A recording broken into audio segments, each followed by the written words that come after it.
Les amis de Free Ligue 1, salut à tous, très heureux de vous retrouver pour poursuivre ensemble notre Tour de France des clubs. Nous sommes aujourd'hui en Normandie, regardez, sur la plaine de jeu du HAC Le Havre. C'est le coach, monsieur Lucas Elsner, qui nous a invités. Vous allez voir, on va lui parler de tout, sauf de football. Je vous donne déjà une petite anecdote, j'adore, c'est un fan de Balzac. Nouvelle interview, nouvel épisode de votre entretien Free Ligue 1.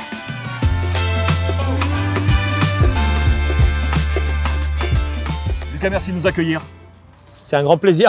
C'est un grand plaisir de vous recevoir. Merci de nous accueillir ici. L'entraînement vient de se terminer. Ça vient de se finir, les amis. On est encore en tenue et on a ce plaisir de partager ce moment. Lucas, je disais en préparant ce petit momentum, soit on allait sur la fratrie Elsner, qu'on commence maintenant à comprendre et connaître et avoir cette perception de l'ADN qui coule en toi, ou alors aller sur un contre-pied pour connaître un peu plus qui est Lucas plutôt que le patronyme. Lucas, quel est ton plus gros défaut?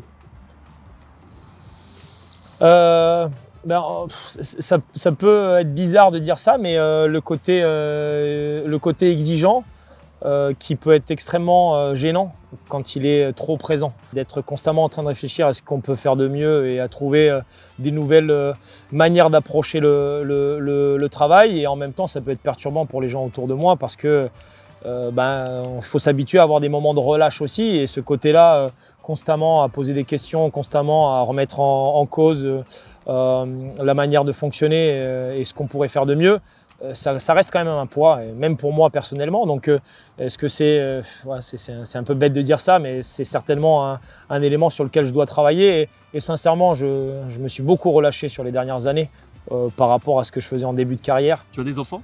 Oui, j'ai une fille. Une fille. Oui. Tu as cette même exigence à la maison? Avec le devoir, oui. Avec l'école, oui, certainement. Sur le reste, c'est certainement plus facile pour elle de détendre l'atmosphère, vu que c'est une fille et que je l'adore et que elle sait comment jouer elle sait jouer sur les bons boutons. Comment se prénomme ta fille? Amélie. Amélie. Et ton épouse? Iris. Iris et Amélie. Iris et Amélie corrigent cette exigence chez toi? La police? Elle la partage sur pas mal de points, mais comme il n'y a pas la notion de hiérarchie à la maison, c'est plus facile de me dire allez, laisse-nous tranquille.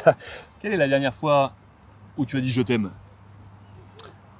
Ça doit être relativement récent, de l'ordre de quelques semaines.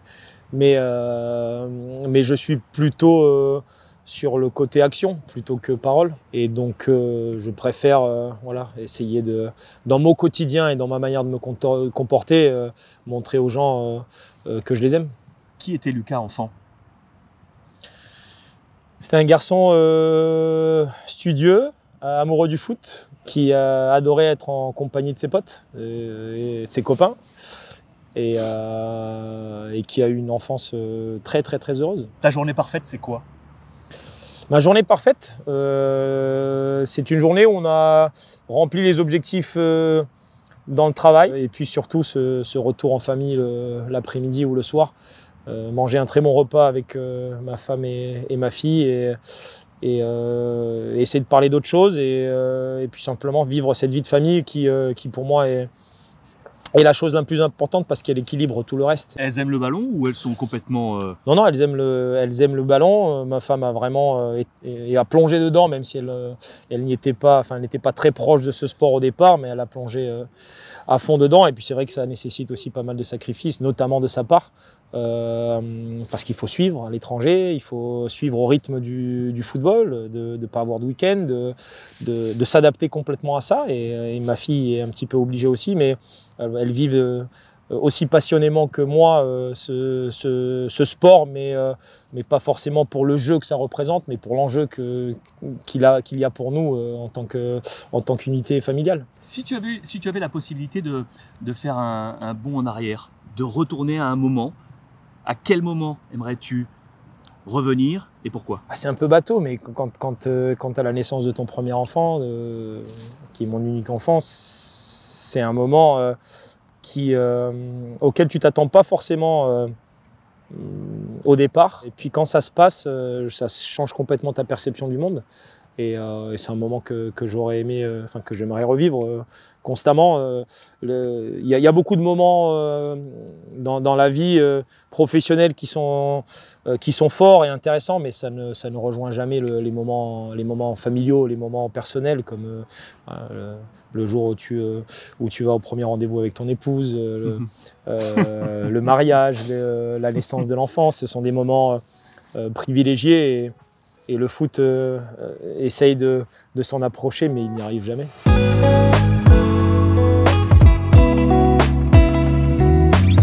Qu'est-ce qui te passionnait quand tu étais petit en dehors du foot? J'ai très vite été plongé dans les bouquins. C'est vraiment une passion depuis tout temps. Au début, c'était de la BD. Okay. C'est vrai que je me rappelle, on allait en vacances en Slovénie chez ma grand-mère et je demandais à mes parents qui étaient restés en France de m'envoyer des colis avec des BD françaises. Quelle BD? Alors ça pouvait être des Picsou, ça pouvait être... Après, j'ai fait une grande collection d'Astérix. Okay. Et puis au fur et à mesure, ça s'est transformé vers la lecture de choses un peu plus sérieuses. J'ai commencé par du Stephen King sur les livres qui étaient un peu plus effrayant pour finir sur de la littérature un peu plus développée. Qu'est-ce que tu lis aujourd'hui? Je lis très régulièrement Balzac, La comédie humaine. Grand fan, vraiment, énorme fan. Là, on se croise, je suis très content que tu puisses dire ça. C'est vrai. Je lis de moins en moins de bouquins qui sont liés au boulot. J'ai eu tendance à lire beaucoup. De sortir un peu. Ouais, maintenant, ça fait un moment que j'arrive plus trop à accrocher à des autobiographies ou de choses vraiment tactiques sur le foot. Je l'ai fait beaucoup auparavant. Il n'y a pas meilleur que La comédie humaine par Balzac. En fait, il y a tellement de parallèles avec la société aujourd'hui. Et puis beaucoup, tu as raison. beaucoup de choses qui permettent de comprendre l'homme et l'humain et ses vices et ses vertus. Et je trouve que même si le parallèle peut être très éloigné, comprendre l'homme et comment il fonctionne, ça aide aussi à être juste dans la manière dont on gère son équipe.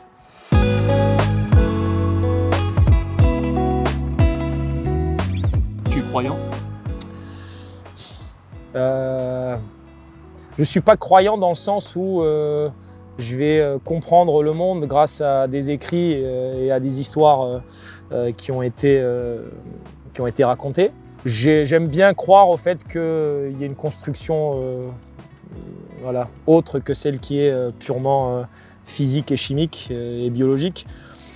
Mais j'arrive pas trop à le ranger dans une case. Tu aurais aimé être qui? J'aurais bien aimé être un grand personnage historique, à type Napoléon. Ah ouais? Un truc comme ça, ouais. Ça aurait été... Bon, il faut un autre charisme que le mien. Ah non. La taille n'est pas un problème, apparemment. Mais ouais, j'aurais bien aimé être un grand personnage historique. Mais pour marquer l'histoire ou pour toi? Non, pour emmener beaucoup de monde dans une certaine perspective. Ce qui rejoint cette notion aujourd'hui de lead, de coach. Un petit peu, mais ouais, un petit peu. La dernière question que je te pose. Si tu avais le petit Lucas face à toi, tu lui disais quoi au petit Lucas?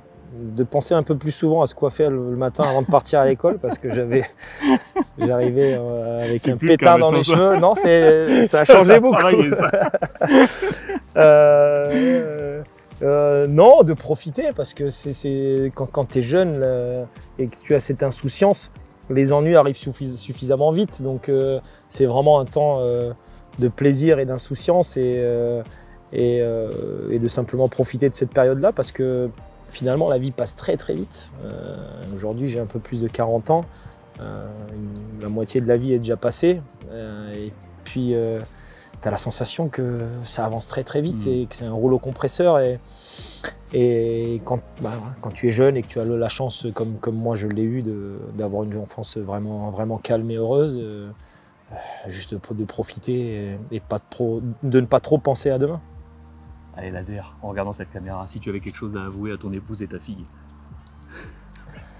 Si j'avais quelque chose à avouer, alors, Mesdames, écoutez.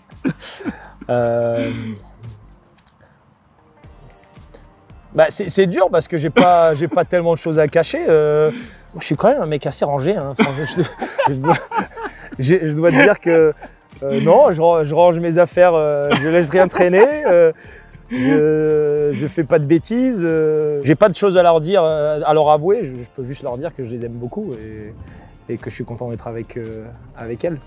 C'est exactement la parole que je pensais que tu allais donner. Ouais, Lucas, voilà. mille merci. De rien. Mille merci pour cette transparence et ce bon petit moment en plus en version Balzac.